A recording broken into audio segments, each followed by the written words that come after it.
All right, hello, hello. Give us 1 second here. Uh, got a few things going on here. All right, welcome to our neck of the woods. We're gonna get our show started today. Of course, about some few different bread recipes for pressure cooking, and the sites also have recipes for just normal bread too. All different variations. You can find them all down in the description below. Um, we can You also have just good old normal talk. So I'm gonna post the link here. Good afternoon, Kathy, Maria, of course, and Hobbit. Thank you, thank you. Let's see here.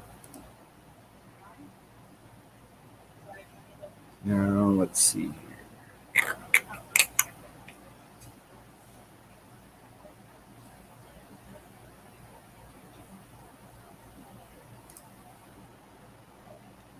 See if I can find that again. Blah, blah, blah, blah, blah. Hold on, give me 1 second.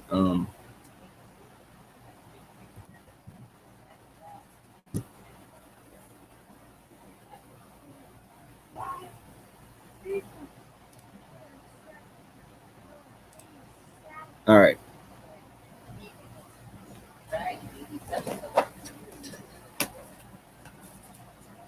All I know is she wanted to talk about bread a little bit and pressure cooker. Pretty much, cooking your bread in a pressure cooker is like putting an oven on top of your stove. You're just using a pressure cooker to you're containing heat. You just got to have a trivet, which is a base that would sit down on the bottom of the pot, so it gives you that little gap. There we go, a little gap, so you don't burn the crust of your bread. Or you can even do cakes too. You just got to make sure the whatever size pressure cooker you got to have a little bit smaller pan that can sit down inside it. And it's different recipes too. People, if you take a look around from those links there and look up how to make. There are some people that have actually experimental recipes that they use that are gluten free, and there was other one too that they were talking. I remember reading it. It's gluten free.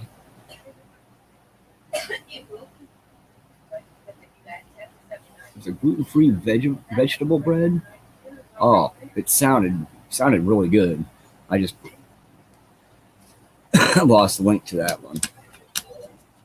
I got to go back through and see if I can find it, because it was through another recipe link that we looked up and saw it. And I can't remember which one it's on right now. I think it's on the hip cooking.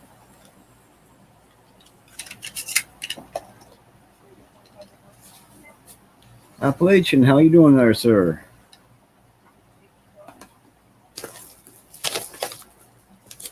I can also get into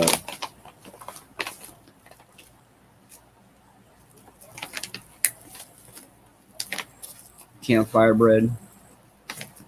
Real easy to make.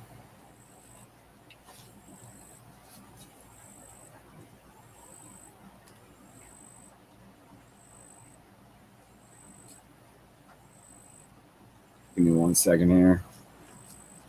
There's another one I was wanting to look up.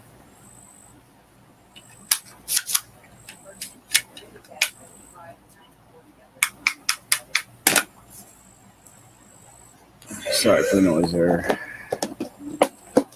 All right. Let's see here. Let me look here. Yeah, hip cooking is the first one I looked up. We don't have anything that's in the cookbooks that we have. Even in the older cookbooks that we have, has nothing to do with cooking in a pressure cooker, other than some meals. Heard of it. We never researched it, but we've heard of it. My dad did quite a bit of baking bread, but he always had like a bread machine. But when he showed me his, it was kind of like no different than a pressure cooker. I mean, you're containing the heat on the inside. As long as it's sitting around something that's not going to allow the bread to burn, you got your space. It, you know, why not? But I've never given it a try. So I'm not going to knock it until we try it. Uh, I like pepperoni bread. Love pepperoni bread. Mm, that or a salami bread. So tasty.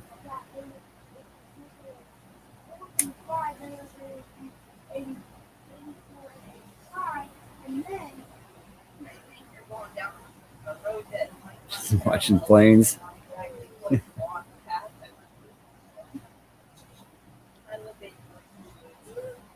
Oh, some neck bones, huh?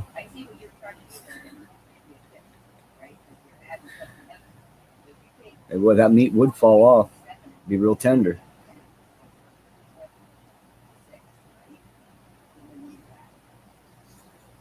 Oh yeah, potato chunks, carrots, onion. Hmm. Talking about a good old stew now. When I was growing, well, when I was in school, my geography teacher was something else. He was as kids, we probably thought he was a little on the cuckoo side, but looking back, he was a really cool teacher. And he used to dress up because I lived up in New Hampshire when I was growing up. I'm a native of Ohio, but I grew up in New Hampshire. Anyhow, this guy was really good. He taught world geography, and of course, he really got into it when it came down to the 13 colonies, and he enacted things. He dressed up coming into the classroom. If anybody out there's ever heard of stone soup, we made stone soup. He showed how they made, we call them flapjacks or crepes, but the same thing, simple. And it was only out of the things that they had. Uh, that's why I really enjoy watching Townsend and Son and how they make different things in the 16th, 17th, and 18th, and also 19th beginning century. And it's all that simple cooking. And it's not that hard to do. It's peeling yourself away from what has industrialized us. So when it comes to bread, there's a good way of getting back into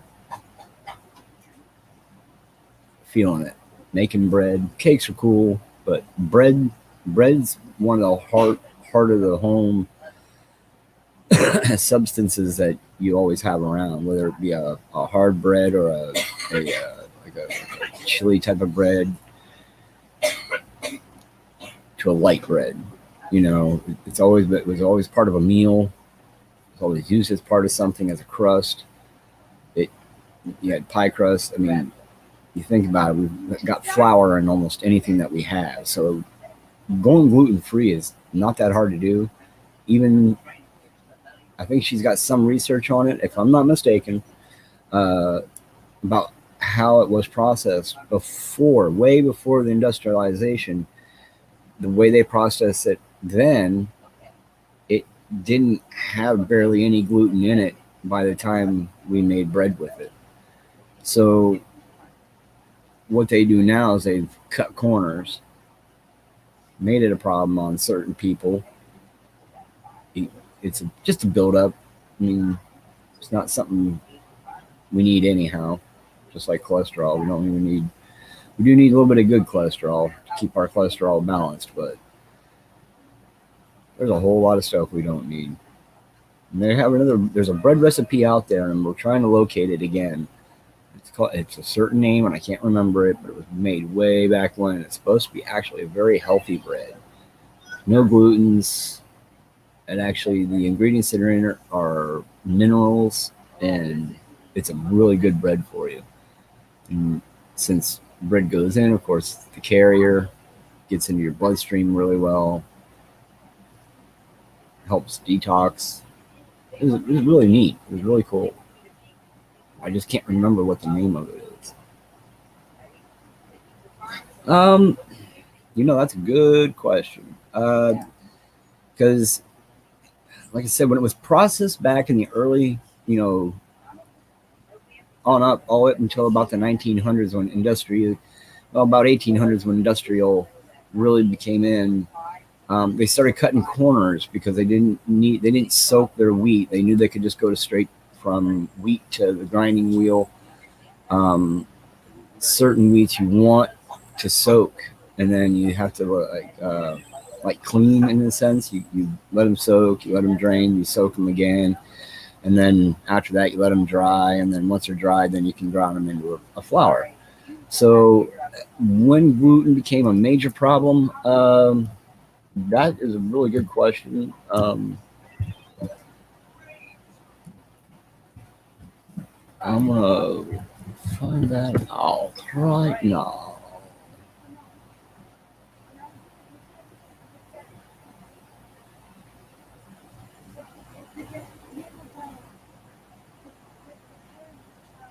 Um,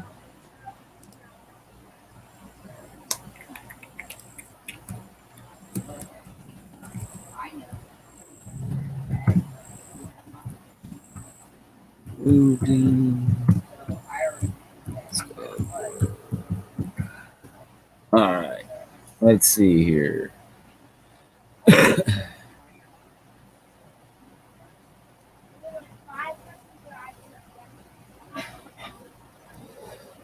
Let's see. Okay. This was the first discovery that gluten can have a profound effect on health, and that physician Willem Dyke, or Dickey, Dicke, was onto something as far back as the 1940s. So we can say roughly around the 1940s that celiac disease, while on the rise today and gluten-free diets gaining popularity, this was indeed something affecting people back in World War II as well.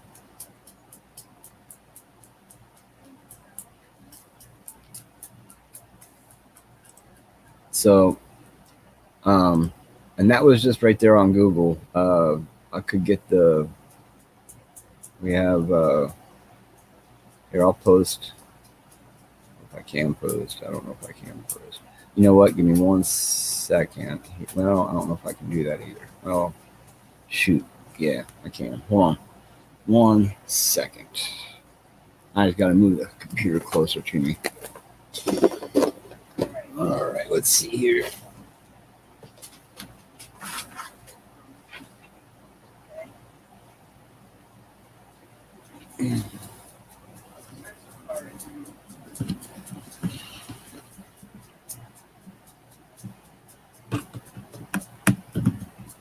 All right, let's see. Boop. All right, let me bring. Oh.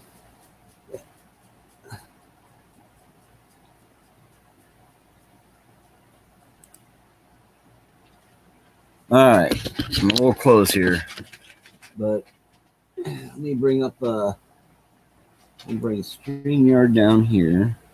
Where are you at? There you are. There we go. Now I can see you guys perfectly. You're right in front of me. Now I need to screen share.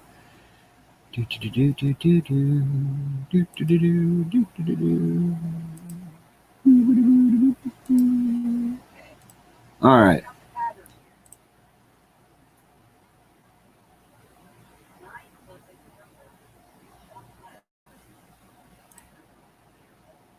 Boom. Boom. There we go.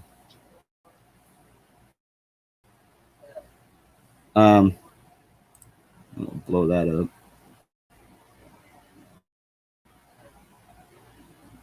Come on, you can do it. Come on. There we go.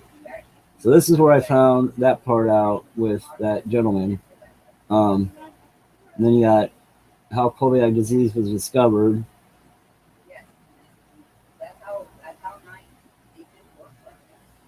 And you got these little suggestions here. So I mean, click on them.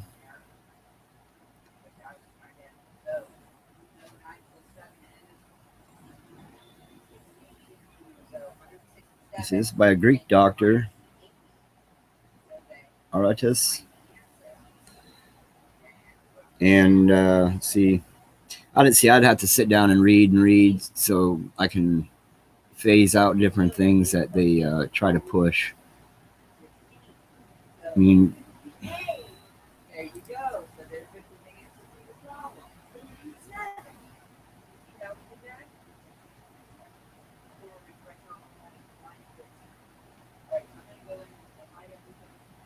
so there's different things right through there. Just kind of look it up, get your research, go way back, find out,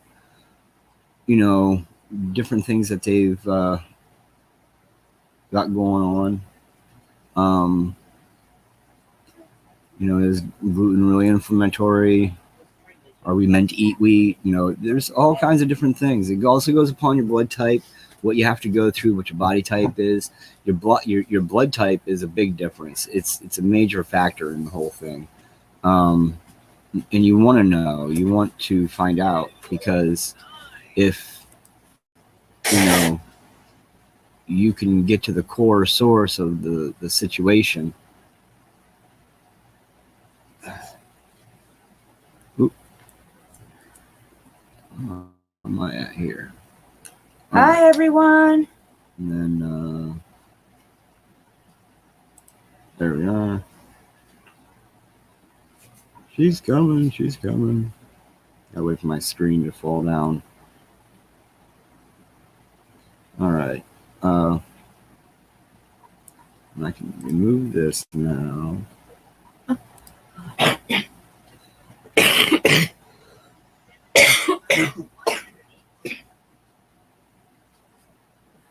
Yeah, if you really think about it, like that one little one I pulled up, it's been around for 20,000 years when we started storing grain and nuts and different kinds of things for us to eat. I mean, but I don't think it really became a problem. I don't know how to say it. Like until, 20,000 years, the amount of people back then versus now, how much they ate back then versus what we eat now. And how the they different use their types of wheat that we have now that have been GMO'd.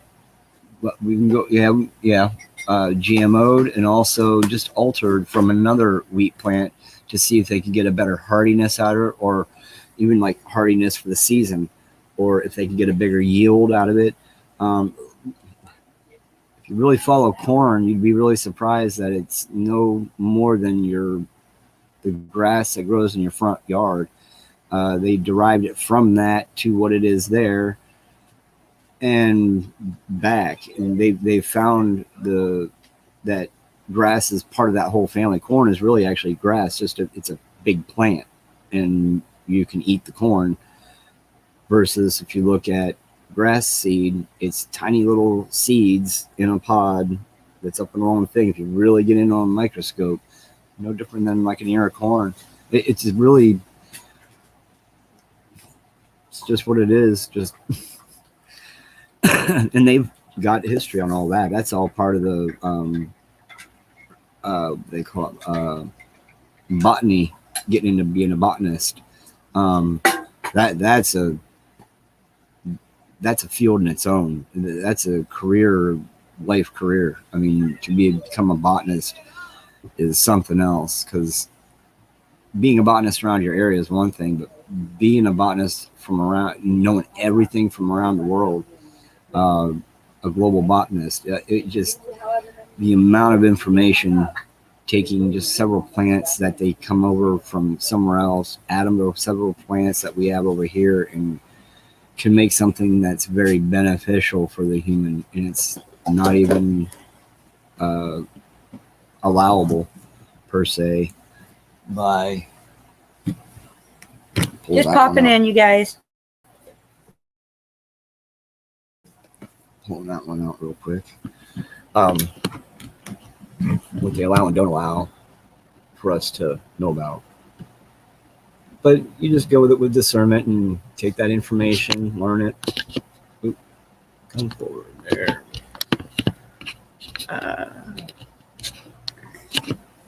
So, other than that, I had the links for the thing that I went and lost. Shoot. Are they the links that I put on that notepad because it's still up? That's no. This is the only thing that was up. So here's the notepad. That's everything in the description. And this one, I'd probably have to bring that back up again.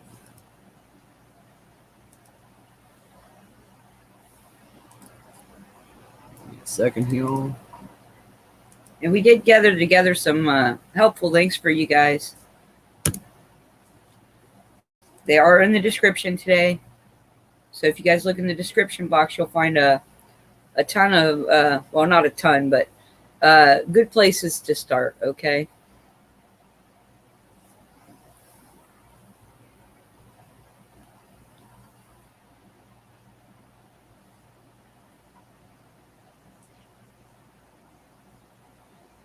I thought I'd just stop in. We're doing our end of the year homeschooling review, what she's remembered, what she's not remembered. Yeah. Because we homeschool year round. So today just happens to be that day, guys, and I'm very sorry. Kind of didn't realize it. School just started and we're like, what? Oh, shoot. So, yeah. We've got that up now. I could bring... Here you go. How did you... What? Oh, how did I do that? Because you put the title, take the title off, and it would have brought up you copied the whole line instead of just the address. I'm a goober. I'm a goober. Goober, goober, goober.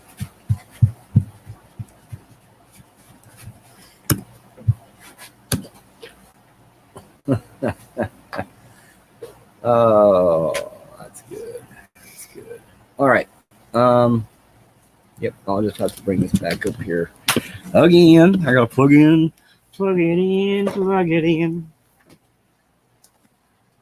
Adaptive Mind is really fun. All right. Bring it up a little bit more like that now. I'm glad you like it. I'm glad you're enjoying it. Where's my mouse? There's my mouse. Gotta find StreamYard. Bring it in, bring it in, bring it in. All right. Okay. So now I got to do this again. Share screen. Yes. And yes. And yes. And yes. And yes. All right. Coming up on the side here. Is that all that's left? No, honey, I have to refill it. All right. And more. This is the one. This is one. Let's see here.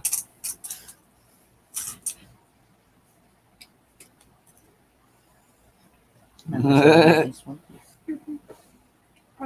a finger.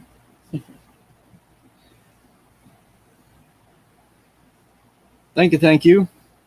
All right. I don't know how I did Oh, that. Reaper's in here. Hi, Reaper. Yep, Reaper. We emailed Artist you. and Poet, Maria. Oh, R&D, everybody. An artist. I love R&D, the new R&D. slideshow you sent us. Love it. Yes. Love it. Now, how did that? I'm gonna find this here. You want to say hi to All right. the girl with the mysterious shine? Mm. Hi.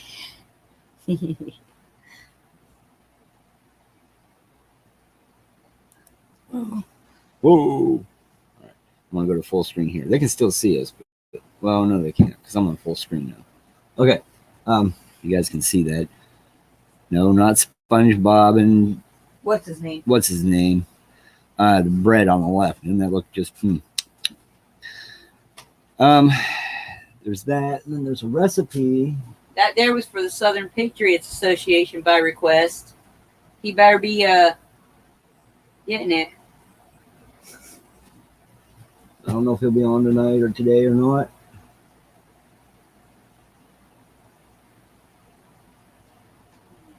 Do we have suitable containers for pressure cooking bread?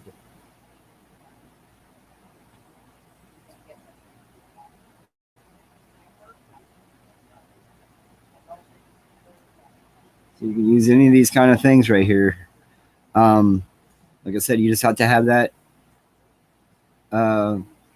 trivet or a cookie rack type style, round,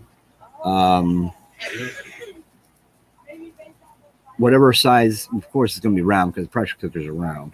Am I being silly on that one? So you'd have, you just got to find something that can keep it up off the base.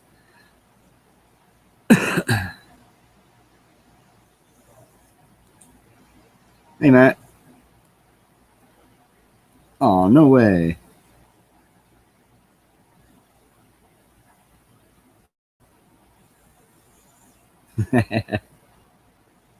All right, and then there's other things here. This is like sweet and savory. Make them any way you want. That's for sure.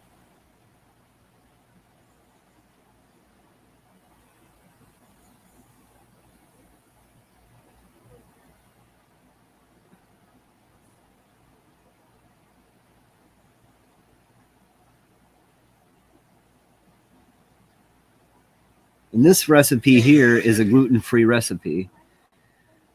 Yeah, I know I'm kind of skipping around a little bit on you. But here's the recipe down a little bit on the page. If you notice where the cursor is, it's down a little bit. But this is the start of the recipe.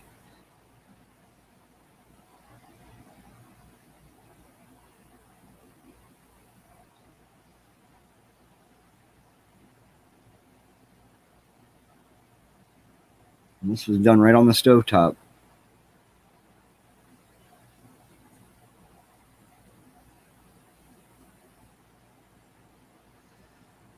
I've never done it this way before, so I'm not too sure how that it works. And you know what? That's a good question.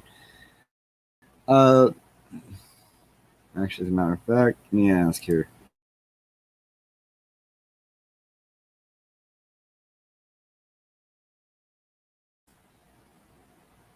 No, we do not. We do not have an Instapot, Maria.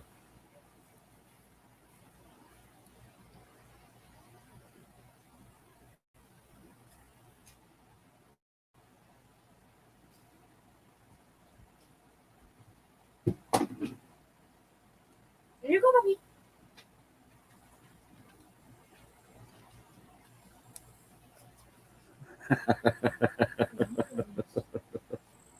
I'm right there with you. I'm lanky and man, I went from 145 to almost 160. I still got a high metabolism, but she keeps me fed good.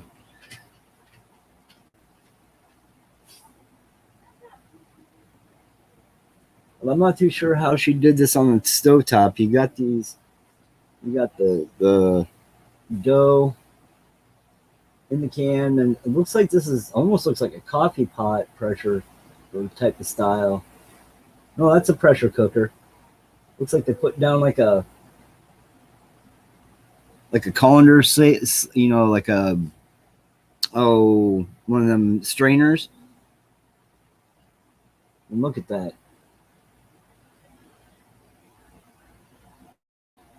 That came out really nice. This one did it in a mason jar. So, I mean, and if you have two or three, if you make a big enough You know, even if you do like a normal loaf size, you know, bread, even if you have that normal loaf size bread, you can still cut those in pieces and make them fit down in those little mason jars if you're doing them like that for one person or whatever. Now, Heather was also talking about, let's see here, what do we got here? Hey Monty, how you doing?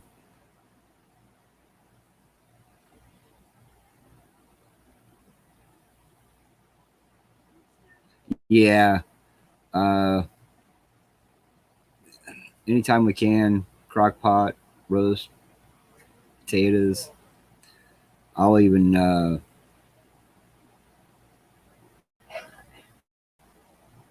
actually when I make my barbecue sauce, I make it in a roaster pan because it's just the heat's a lot more even than being on the stove.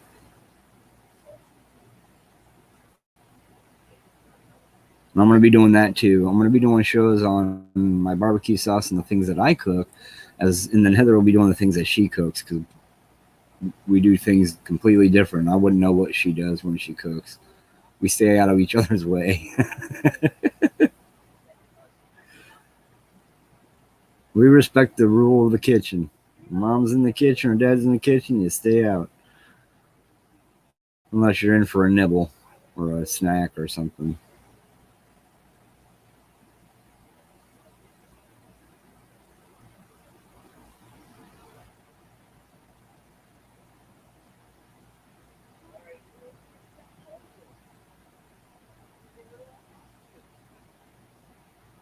Catfish biscuits.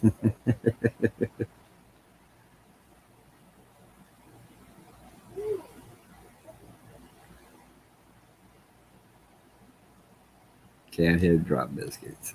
That sounds pretty cool. And let's see here. Let me bring my mouse back over. See what I got here. There's that one. And then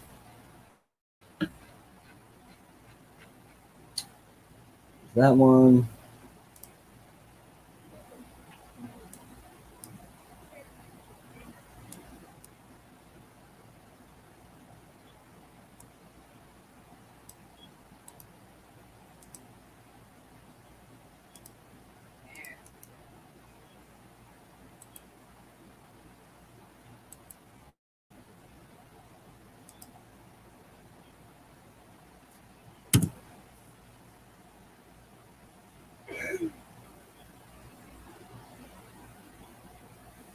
Might take a second here.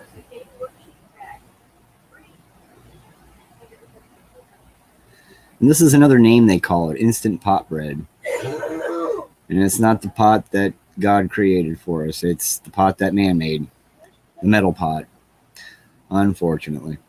Anyhow, instant pot bread number 15. Almost looks like a good little biscotti type of style bread.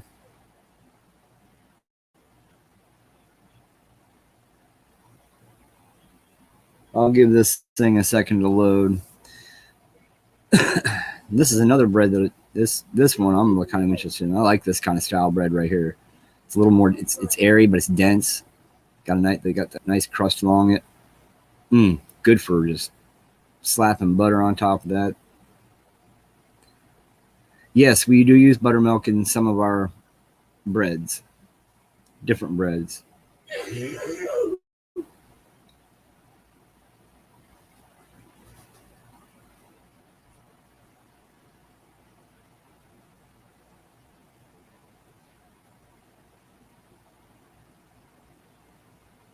No, I don't think they're all from Ohio. I'm not too sure where. I think Maria said you're Florida, Maria?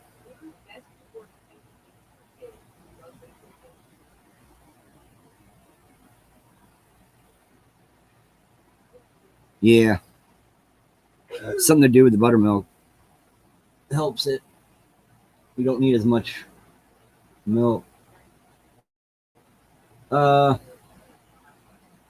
Yeah, look at that.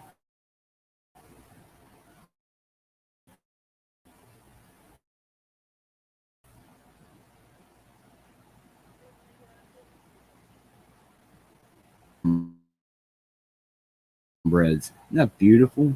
Just beautiful bread. And those are all cooking pots or pressure cookers.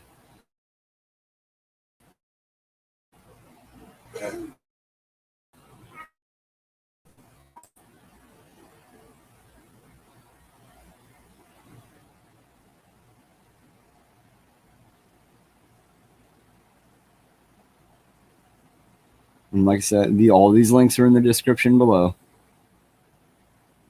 This looks like it's going to take me a minute to get this all loaded.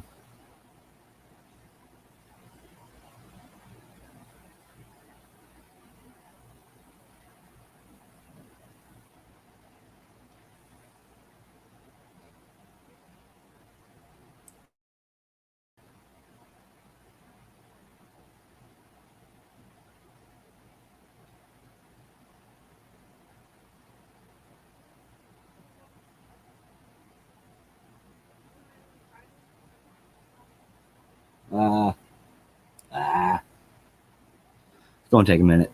Sorry, guys.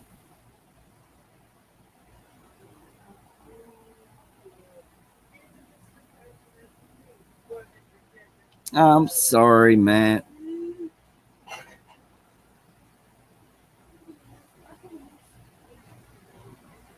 We're going to be doing, tell you a real quick one. Y'all have potatoes, something easy tonight for dinner to add to your dinner. Take potatoes, cut them in half, make them into little wedges, equally peeled. Unless you like the skin, then leave the skin on. But all you gotta do is take a little bit of olive oil, or even vegetable oil. But olive oil is the best oil to use. Take about, depending on how many potatoes, about a quarter cup of oil for about 2 potatoes. Nice sized number ones, baking style potato. Get it all, get them into wedges. Take your olive oil, some Parmesan cheese, Italian seasoning, and some garlic. Throw it all into your olive oil, mix it all around, and just lather up all the potatoes. Bake them. Oh man! Tell you what, melt in your mouth.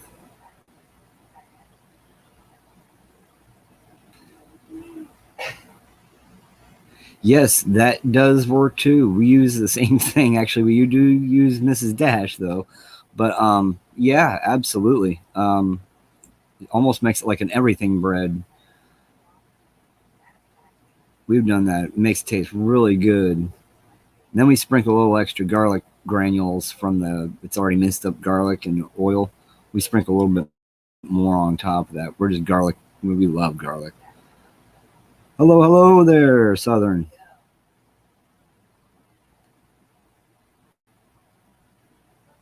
We were just going over a gluten-free bread.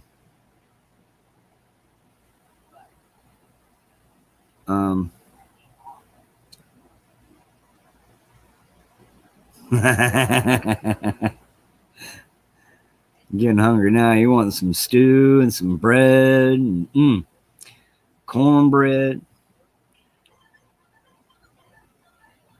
All right, see if this thing's loaded now.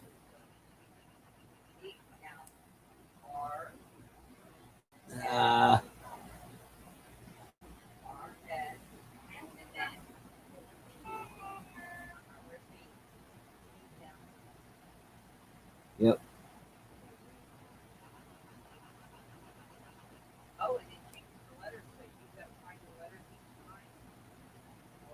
And right about here on the page, if you see where the cursor is where the recipe actually starts. So if you bring it down, just quarter way down there, quarter way or so down there, starts the recipe. And this is another one. It's Instapot bread. This one looks really good. I want to give it a try. I want to try this one with the pepperoni like I was talking. Mozzarella cheese on the inside. Man, so good.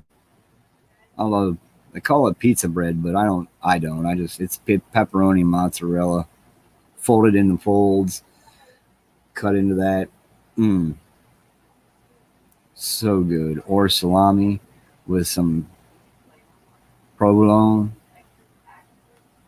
Man, really, really good stuff. There's that. There's those two. Uh, I know I'm not doing a very good job of talking about bread. um, I do know it's important for proofing and doing the things that you have to do with doing uh, the rising and all that. So, okay, let me find another one here. I got to bring up another one here. Oh, well, yeah, I can do that right over here.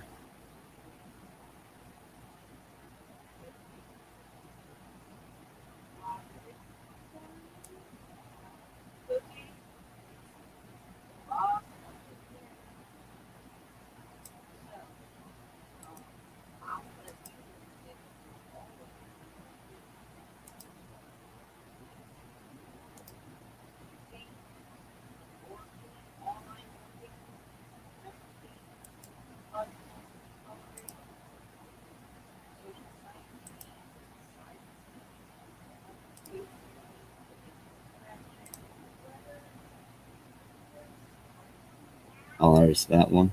Okay. So I have to start a new one. Shoot. All right.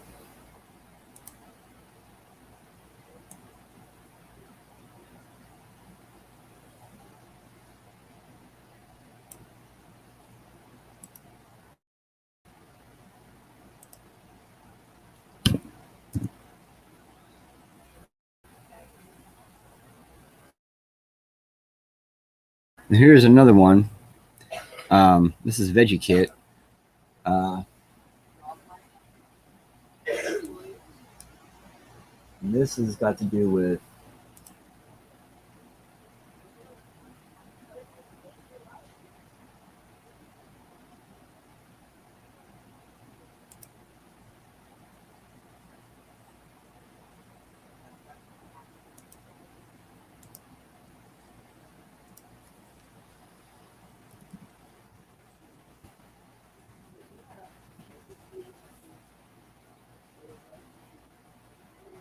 all right. Now this one here, I don't know where she went with this one, but this place has a lot of bread. Of course, a lot of recipe places do, but gluten free and vegan. If you're looking to be keeping certain things out of your bread, they tend to curve towards this one as well, uh, as well as right in the title there, plant based recipes. I was just thinking about that.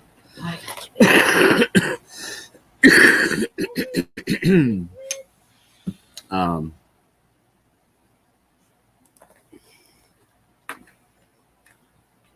so yeah. Anyhow,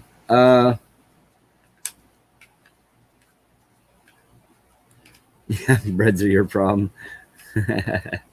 Yeah, I love bread too, brother. It's good stuff, especially when you add just different things into them. Even if it's just simple little herbs and whatnot, and then adding like uh, Betty was saying with, if I'm not mistaken, adding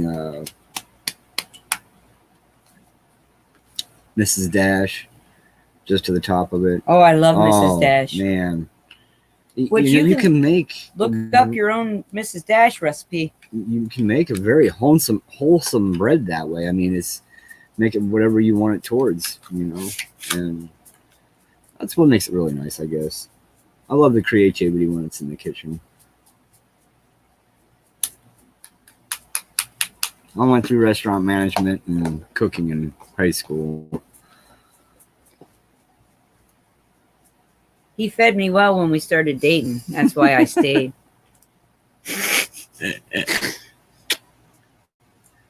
All right, let's see here. What else we got?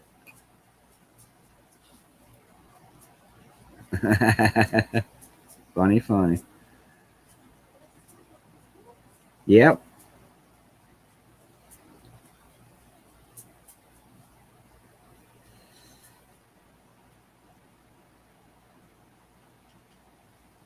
No. Wait. I think it's just more of a passion, just something we like, never pressured. Maria, there on that tuck in one, it has some alternative meal plans too that I thought might help you with the boringness, because I hate it when the food gets boring. I feel you. So if you go into that veg kit link, it does have some meal planning for stuff like that. I thought might be useful to you. So there you go.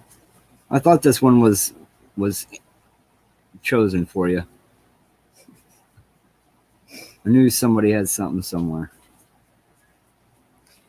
Remember too, if you are still eating bread and you're having problems digesting the gluten's in it, it doesn't mean you have a gluten allergy. It perhaps means that you should soak your grains overnight like your great grandma did, with a little bit of acid. Either use whey, apple cider vinegar, or lemon juice in a little bit. You know, it's like a tablespoon to a cup of water is the ratio.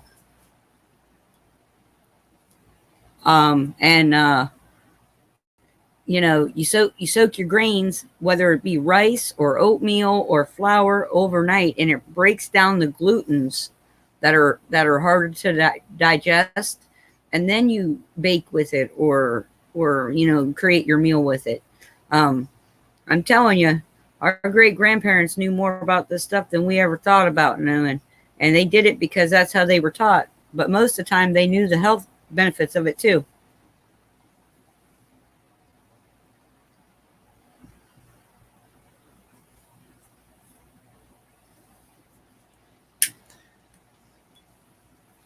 Yep. And we eat a lot more.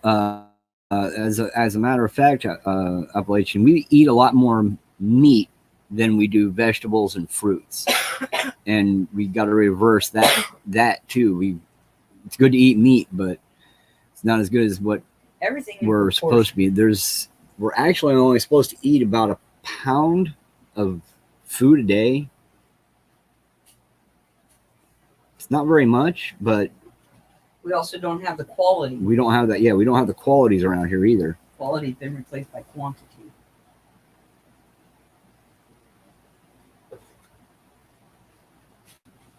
Make you some pemmican, Reaper. You'll like pemmican. Maria got letters for you. I'm going to Whole Foods tomorrow. Yeah, Maria. Listen, read through some of the recipes on that site before you go to the Whole Foods store, and maybe you'll pick up on a couple things that can make your meals a little tastier too. And I thought of something. If you are on some special diet and you're just looking for more flavor, or you miss the meat, pick up something that has nothing to do with meat, but pick up smoked paprika. It'll give you a bacony flavor.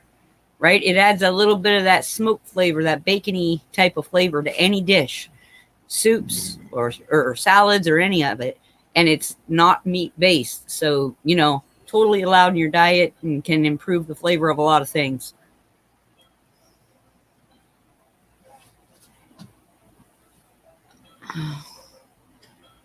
He was in too. He's way up here. Southern Patriot. Hey. Yeah, did you tell him? He dropped out already. Provolone, I like provolone. Yeah, we're talking and Munster. About the breads. You can add, you know, different things. I like pepperoni and mozzarella. You could use a provolone. I like salami and provolone. Yeah. Oh, just. Well, you know, too, guys, the thing about even with cheeses and stuff, right? A lot of people don't realize the sharper the cheese, the more it's aged. Doesn't just have to do with the flavor, but it has to do with the fat contents of it as well. And the other thing is if it's a brined cheese, okay? Yeah, he might have, Monty. I don't know. Shipwreck, if you're still here, give us a hey. But well, I don't even know what I was saying there just now. Brine. Oh, yeah. So another way of naturally preserving your foods, guys, is to ferment them, right? And sauerkraut. You can ferment almost any vegetable, by the way. And that's like eating live food, right? That's getting all the nutrients, but doing it in a way where you're not taking up refrigerator shelf all the time. You're not taking up pantry shelf all the time. You're not, it's, you know, it's one of those, it's a little bit more versatile. It's like having, that's why I love having the dehydrated stuff, because that dehydrated stuff, I'm telling you what, if you have stuff that's dehydrated, you can turn it back into anything you need it to be. And you're going to have all the nutrients available, or most of the nutrients still available by doing that. Hey, Reaper. Hey, how are you guys doing? We can't hear you. Might be muted. Hold on.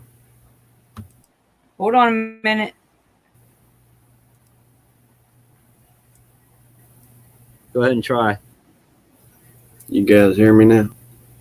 Yeah, still nothing. I've got my end. I got your mic volume all the way up. Okay.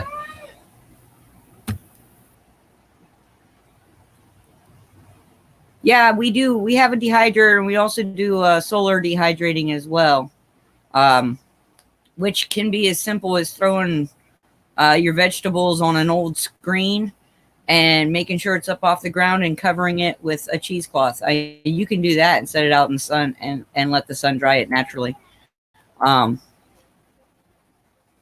Dehydrating is about the easiest thing. Really, it is. Low, slow heat, and I can open a bag of dehydrated tomatoes, and it smells like I picked them right off the vine. They still smell fresh as anything. Well, good. Yep, that's cool, Betty. Hi, Working. Hi, RD. Hi, everybody. Work in progress. Maria, Betty, Bella, if you're here. Liz, if you're here. Bonnie, if you're here. Whoever's here. Matt. Hey, Matt. Matt, pop your link in there again for us, brother. If you guys have links or you have show links that you'd like to share, please feel free to do so here. We encourage building up our brothers and sisters. So any of you that have wrenches, if you have a list of links, pop them in there. We do a lot of we also do food saver, vacuum seal, mason jars. The canning, we use mason jars. We put our spices and everything in mason jars, and you can seal them that way with the vacuum top style. And I like dry canning too, Maria. That way too. I've never pressure canned. I dry can a lot though. The one thing about, here's the thing. Right on, Betty.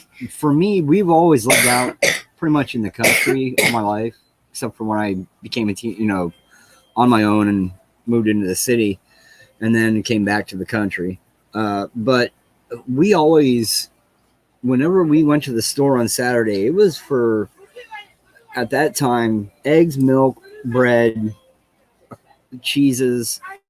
But my mom and my dad would buy, they had always had a freezer, and we'd buy 6 months of meat product and certain things. And yes, we did can our garden and everything. So we never really had to get a lot of vegetables at the store, mostly fruits.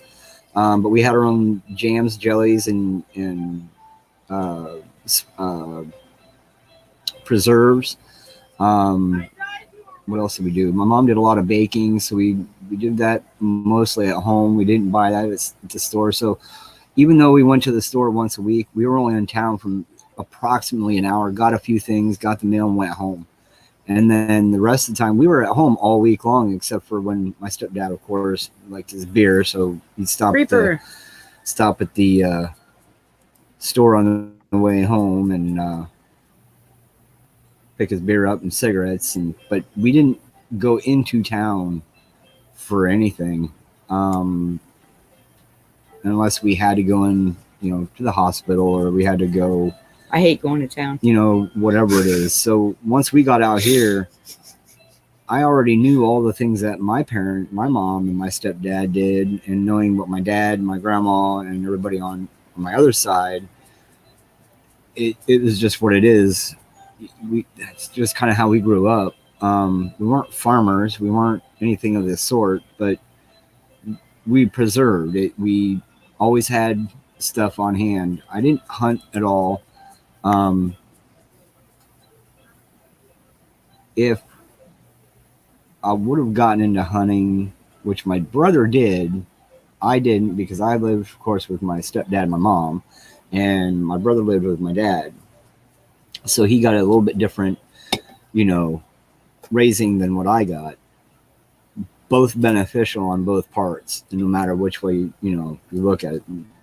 Both of them were great fathers. I mean, they did well, very well.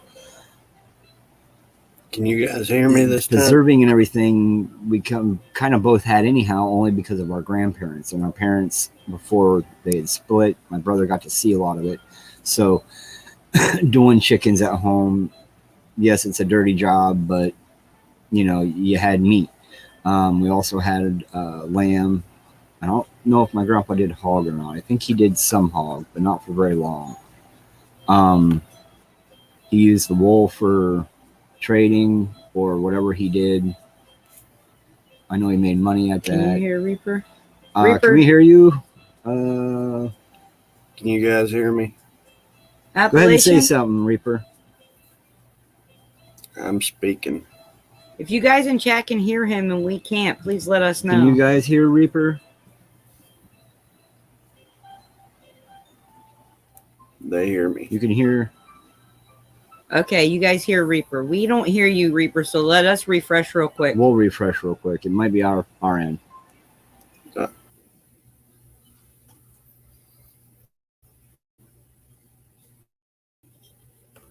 How are you guys doing? I just hopped up here and joined in with them. I was just going to speak on what I know about venison and the health benefits of it itself. Now, other meat I can't speak to, but we know that processed meat One is... Settings, video, speaker.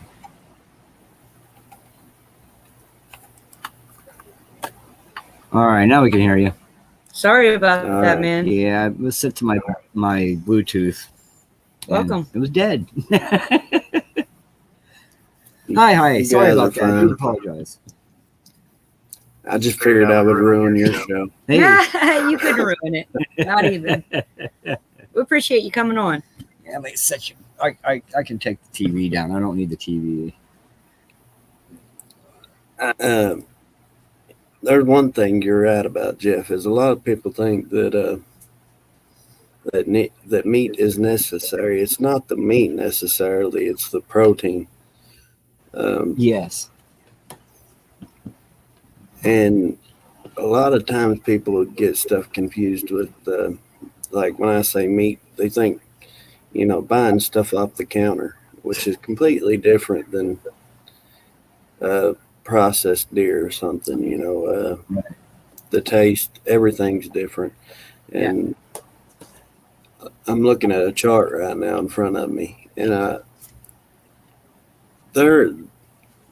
there's like 20% of this, 30% of that, but like venison has a lot of omega fatty acids in them, vitamins in it, stuff that people don't typically get out of processed stuff because I don't know what they do, but it's not in there the way it should be. You see that, Reaper, at the bottom of the screen? Yeah. My method is, honestly, if it's cold out, I'll let it hang overnight. That's before I ever cut one up. If it's not cold, then I put it in ice and let it sit for 2 or 3 days, just replenish the ice, and it turns into water. But you got to make sure you get the blood out that way.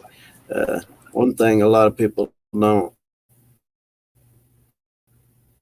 stick to is the glands. You have to get the glands out of them too.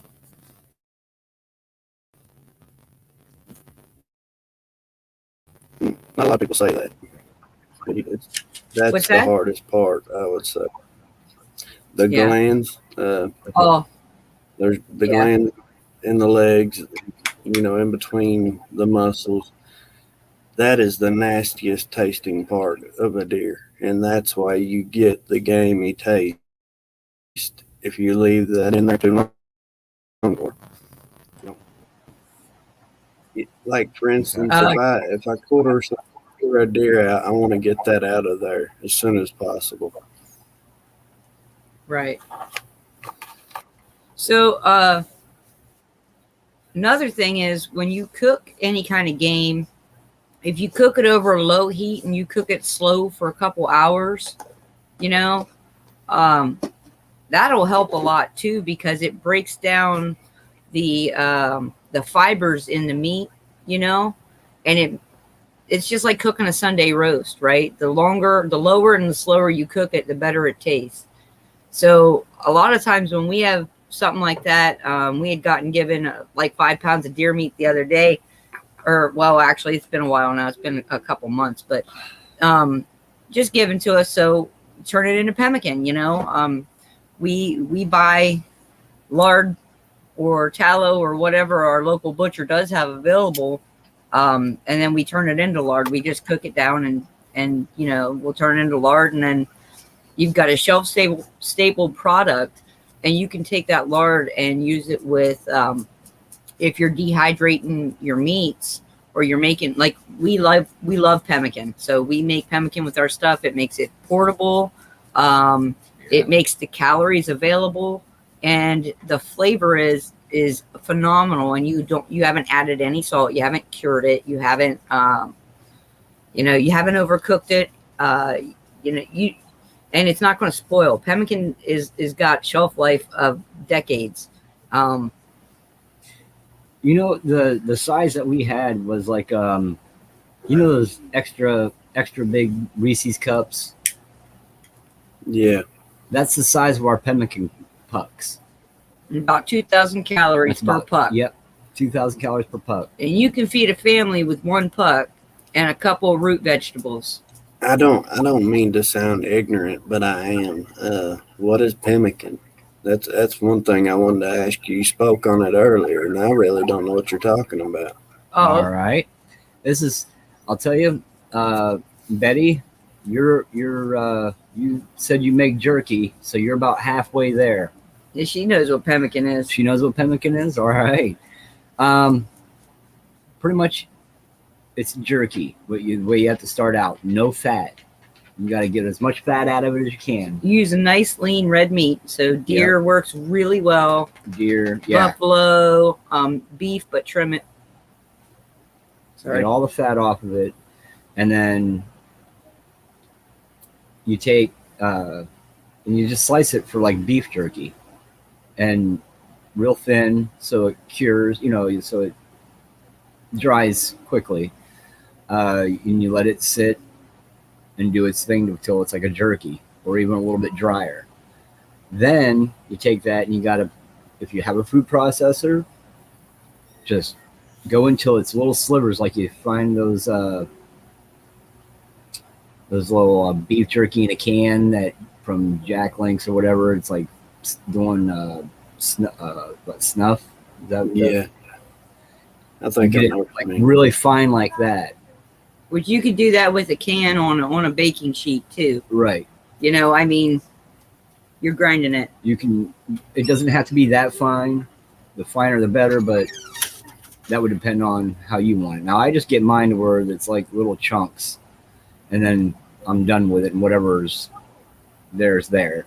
But anyhow, sorry about that. All the fat, you render that down along with getting fat and rendering that down to get your lard. Once you have that and you skim everything off of it, you have just your lard left over. You let it cool, but don't let it cool too far down. You just want it to be warm enough that it's still liquid, but not hot to the touch.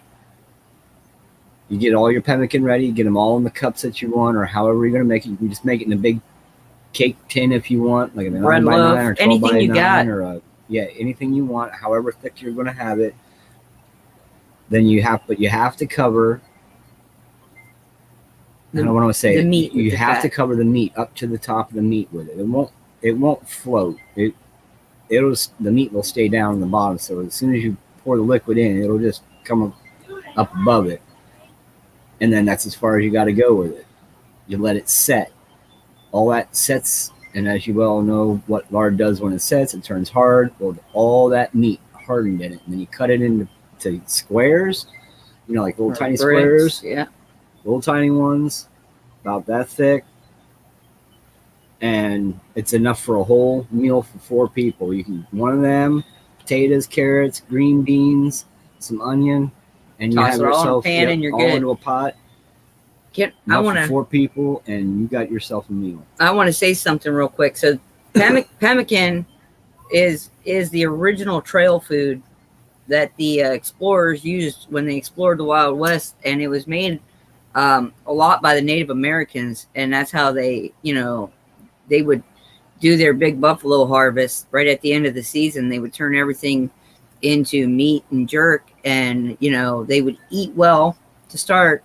They'd have their feast or whatever, but then they also had these bits of pemmican where they could eat all through the winter. They could supplement their diet if you like. And a lot of times they would put dried berries and things in the pemmican as well. And you can do that, but it does shorten your shelf life considerably if you do that. And we like to do just the meat and the fat because then I can make meals with it and stuff. And it's still really good if we have to just eat it, it's still going to be really good flavor. So, and yeah, we do, I do make ship biscuits occasionally. PEMMICN or CAN. I'll put it in chat for you guys. If you're going to watch somebody make pemmican, I suggest you go to Jay's Townsend and Sons. Jay's Townsend's. And it's 18th century cooking, and just look up their pemmican videos. 2 parts. Okay. There's 2 You're parts. going to like it. It's really simple, Yeah. you guys. You can do it over a fire outside. You can do it in your oven in the kitchen. You can do it in a dehydrator. There are multiple ways to do it. Those guys, I really enjoy how they do it because it gives you another take on how to do it. If you want to know how to do it in your oven, check out Prepstetter. She does it right in her oven. You want to do it on a dehydrator, it's the same thing. It's low and slow until the meat is fully cooked.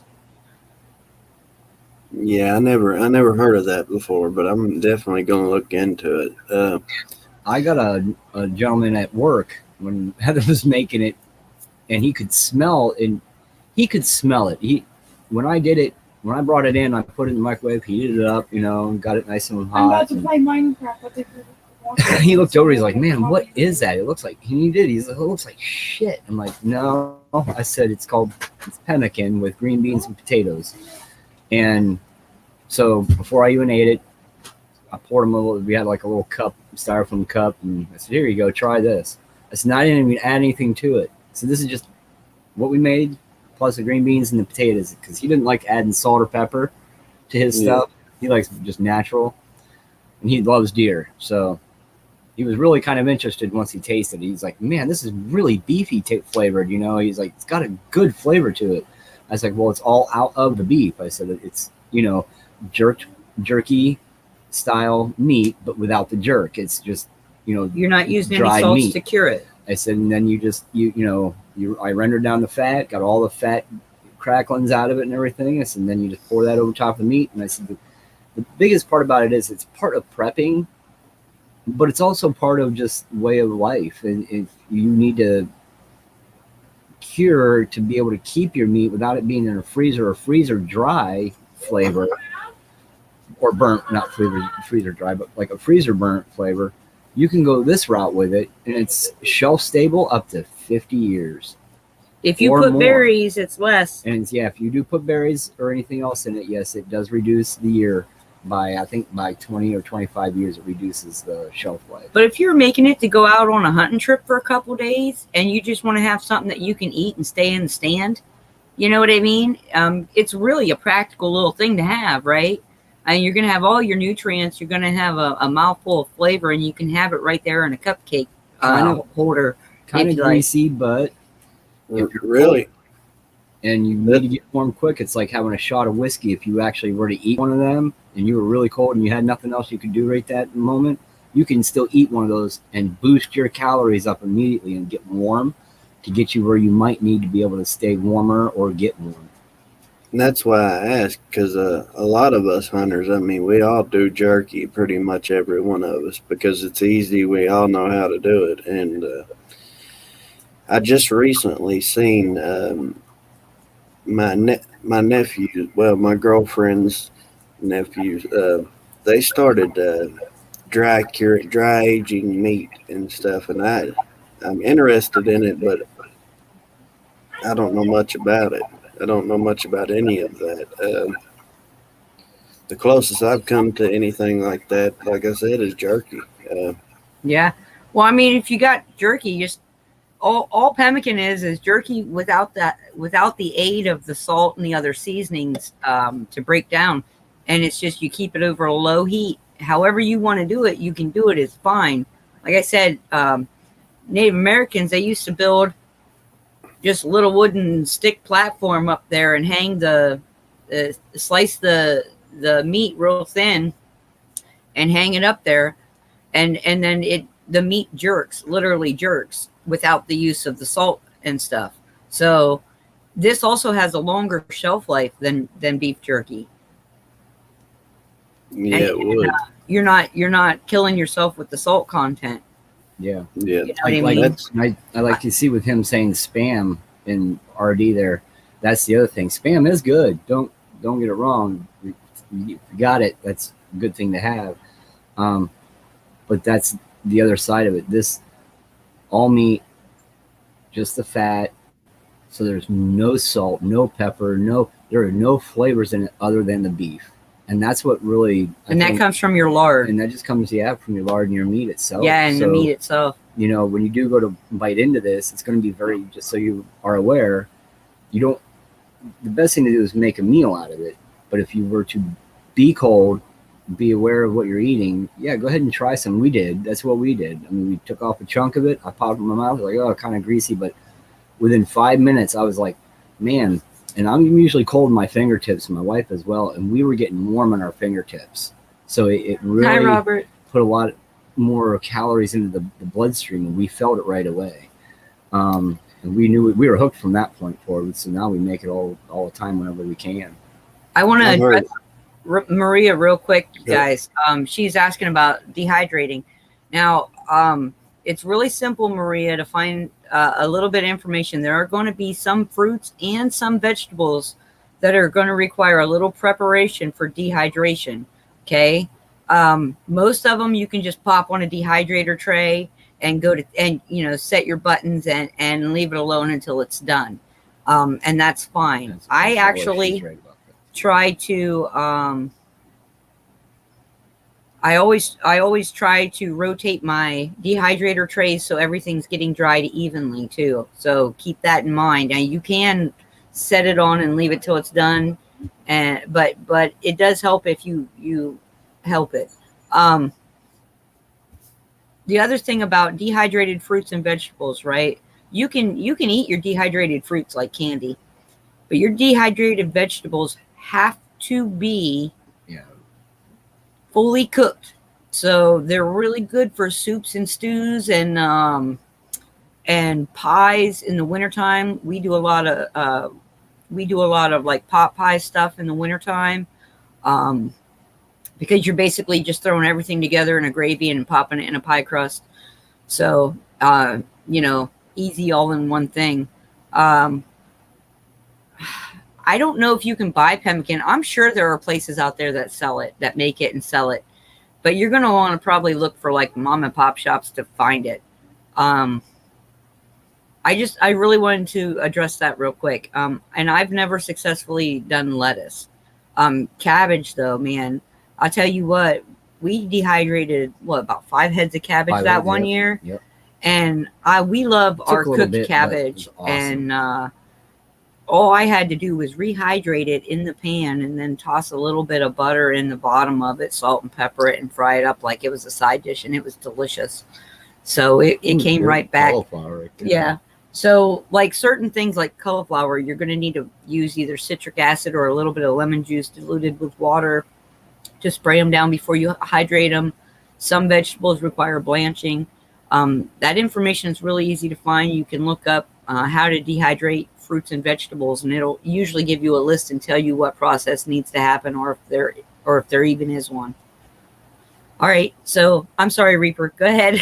Oh, you're fine. I've read a lot of books about mountain men that ended up going west, and they would get so starved of fat and nutrition from eating gamey, just regular meat that they're killing, that they would often eat or find beaver tail as a delicacy because it was so fatty. They would crave it. Yeah. So that's why I was curious about this. I didn't, because I'd never heard of it in those old mountain man books. So it had to come from the Indians or something. Yeah, it did. And the preservation is the fat. And the fat is also what kept them from, like, they would dehydrate everything. You can, and Betty was saying it, you can use any kind of meat. So you could do turkey, you could do chicken, you could do pork, you can do all these meats.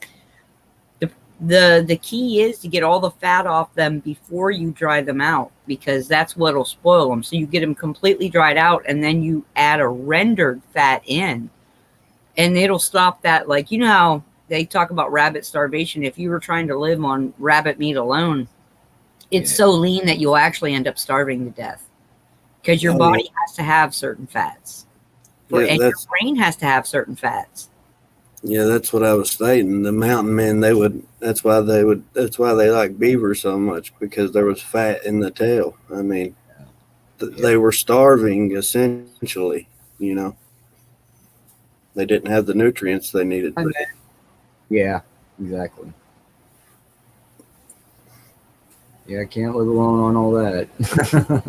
But that's where foraging comes in too, because the chlorophyll in the plants can actually be as beneficial, if not more, than the fatty tissues, right?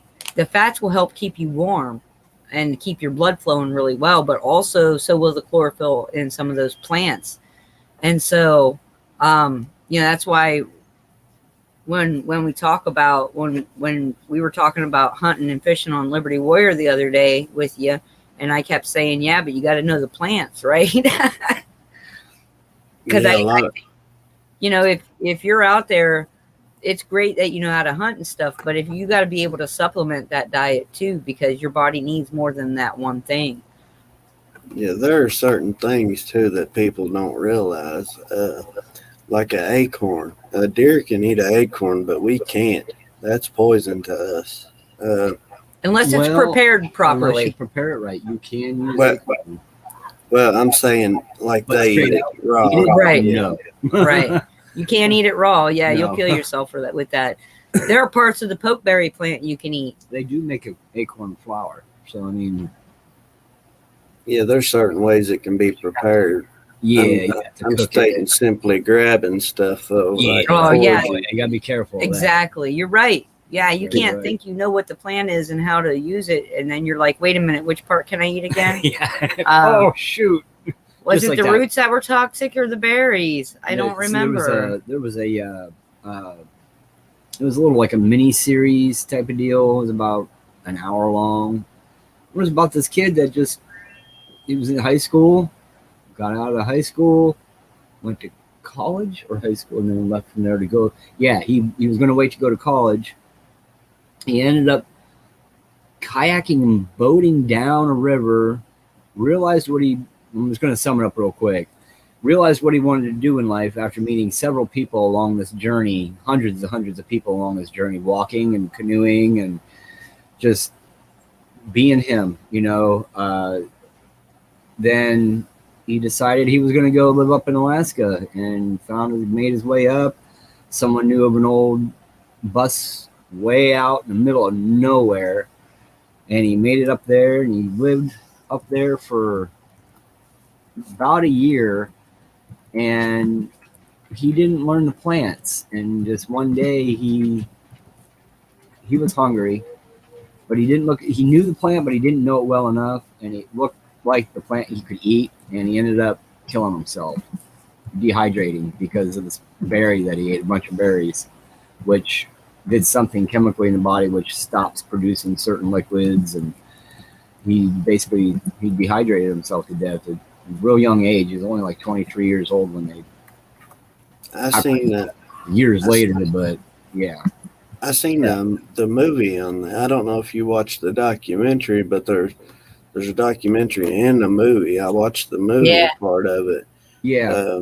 And well, I was just summing it up. He essentially, he died because he thought he knew what he was eating. I mean, that was horrible. I felt bad for him, because you don't know, and just thinking, like you said, you're looking just to survive, and you didn't even know, you knew, but you didn't know because you were just hungry, and you just grabbed something and you ate it anyhow, thinking it'd be okay, and it wasn't. It's very important. You're right. That's why I brought that up. You're absolutely correct. It can be scary, I think the reason I said that's because somebody in the chat on that same podcast said, watch the animals and what they eat. And that's not always true, Right. For some reason, they can eat stuff we can't. Right. Well, their digestive systems are different than ours. Yeah. We can eat raisins, but it can kill some dogs, Yep. We can eat onions, but dogs can't digest them. So, I mean, little things like that, they'll eat them, but they're not digesting them. Yeah, so you're right. Just because animals can eat them doesn't mean we can. Now, there's certain stuff that we can, like persimmons and things like that I'm talking things I would see in my area naturally. Yeah. Do you still have pawpaw trees down around there? I don't know what you're calling that. Personally, I don't. A pawpaw is, it's heartland and a little bit in the south was a tree that grew native to these areas called the pawpaw tree, and it produced a fruit, and you could only eat it once it was ripe. But it was the most delicious fruit, man. There are still some around here in Ohio where we're at. We don't have any on the property. I've been looking for them. I want to get them growing again because they're native. And they were really very popular fruit with the Native Americans from our area. Yeah, I don't know what that, I'm not sure that I know what that is. I know like a lot of what we have here in the South, and I can tell you one thing, an invasive species they brought in that has killed us out down here is kudzu. Deer can eat that and they love it, but it is all over the place in these mountains, and we can't do nothing with it. It takes over everything. Oh, Betty has some. And we have wild Betty, garlic send around me here, some too. seeds. Oh, Betty. I love wild I garlic. know the pawpaw. Will grow here in 4 seasons, and I really, they say it's some of the healthiest fruit for our area. And when you've got, like we have now in our country, we have bloodlines that we move all around the country and whatnot, but basically you're from a certain area, so your taste buds kind of are accepting of certain things and not so much accepting of other things, right? People that grew up on the coast like fish a lot more than people who are landlocked, just typically, right? I'm not saying, as a stereotype or anything, but hunters prefer certain kinds of meat, whereas, dairy farmers are eating beef or hog or whatever on a regular basis, like just those types of things, right? And so I think our bodies also, to some extent, our bodies need what is locally produced to be able to fight off allergies, seasonal pollen flows, things like that. And I think when people say eat local, it's not just to support your local business people. It's there's health factors in there that aren't being considered either. Yeah, if Betty says they're in Tennessee, then I'm sure there's some around, and I just don't know what they are. Yeah, Paul's. Yeah, Betty, can you send me an email? Don't put it in chat, honey, but go to our about page and send us an email. Yeah. I want to reach out to you. Yeah, they're like a banana flavor. That's what I've heard. Yeah. Yeah, like she said, it's on our channel in the about page tab. But I know Paul's are native to Ohio, but there's so much stuff, you guys. Everybody talks about how much they've lied to us over the years and whatnot. Needs charged. Okay, plug it in over there behind you. But they've lied to us about other stuff too. They've intentionally. Yeah, all right. We'll be over on riddles here in a minute too. Yeah, I was just gonna say. I just now saw the time. They've intentionally brought in invasive species that they knew were going to take over and smother out some of the local species, and a lot of that was done intentionally because lights in the front. It's. I know everybody's tired of hearing it, but it's been an ages-long plan. They didn't think this up overnight. Do you see them? It's just like, seriously, a couple years ago, we started having these deer diseases, and now you're good to go. Now we have a mysterious rabbit and small rodent disease. Supposedly, we haven't seen it in any of our local stuff, but now you have to take everything in to get it checked. Everything has to be tagged. You have to pay your dues or what have you, and it never used to be that way. And I think it's more a measure of control than it is a measure of protection, and that's how I feel about it. Any comment? I'm sorry, my Betty just came in. I was going to say something before. I don't hear much about people eating poke salad anymore, but there's still a lot of that going around here. Yeah, I want to try to make those. I watched this one cooking episode, Appalachian Country or something. I can't remember what the fella's name was. He has and he went around to a bunch of the older Appalachian women and men and talked to them about how they utilize pokeberry and how they cook it. And some people boil it 3 times and change the water, and then they serve it like spinach. And then other folks, there's one lady, she just takes the leaves and she just cooks them all together with some butter and almost like a hamburger patty, like a vegetarian hamburger patty. She's like, I don't boil them or nothing. I've been eating this since I was a little one. So we have pokeberry up here, and every year Raina makes ink and does a project with them, because she likes doing that. She's never tried to eat them. She's always listened when I tell her which ones, what you can eat and what you can't eat, and how to tell the difference. So loves eating clover. Yeah, but we have something in Tennessee that I grew up eating. I don't know if they have it up north. I know in Pennsylvania they didn't seem to have a whole lot, but we called it sour grass, and it was similar to clover, but not exactly. It had like a flatter leaf. Sorrel. Wood sorrel. Yeah, we would stick that in our mouths and chew on it, and swallow it. I mean, just kids playing, you know. Yeah. We thought we were cool. We still do. Me and Reno will go on walks, and she's like, "Mom, there's our clovers," and we'll go over and we'll have ourselves a little snack, and we'll have green teeth, and it's all good. That's the good stuff in life, right? Most definitely. Yeah, Betty, that's how I had it before.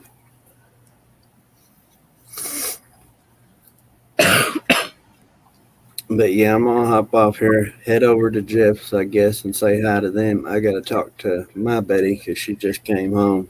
I thank you guys for having me up here. Oh, not a problem. Yeah, and thank you guys for having us. Thanks for joining us. Really and appreciate it. Same as you don't mind questions for me, and I always have a lot of them. We don't mind questions. Yeah. I was taught at a very young age, the only stupid question is the one you don't ask, because you can't have an answer to it, right?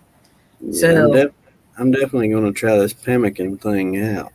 I think you would really like Pemmican Reaper. And it's real simple. I mean, if you know how to fillet and you do all, you know how to I can send you some information on it in an email if you want.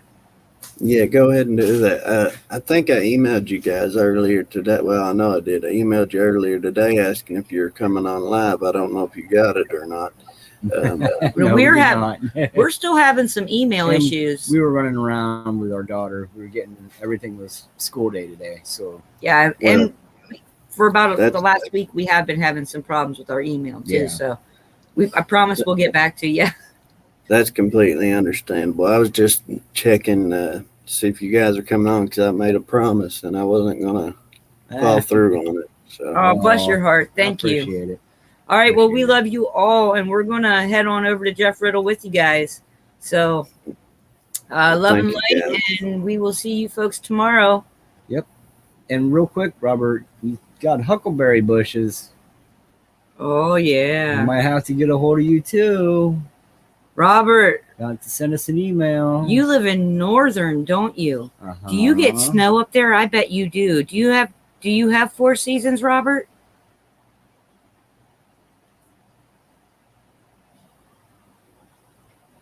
Or do you only have 2 seasons? I think he's Northern Ohio. No, he's over with Deanna and Justin. Yeah, okay, he's over on the okay.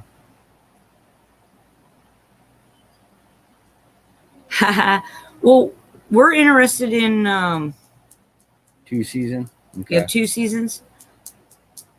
I want to try and grow some huckleberries. Would you be willing to send me some either cuttings or I assume the berries are inside the seeds. Blessings, Betty. Oh, man, I bet you live in beautiful country.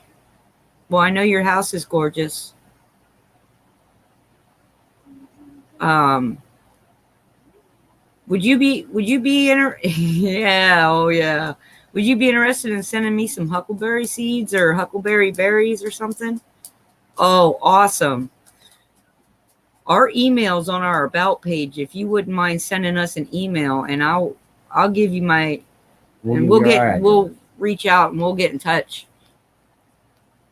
Right? We should have a seed trading plan, shouldn't we, guys?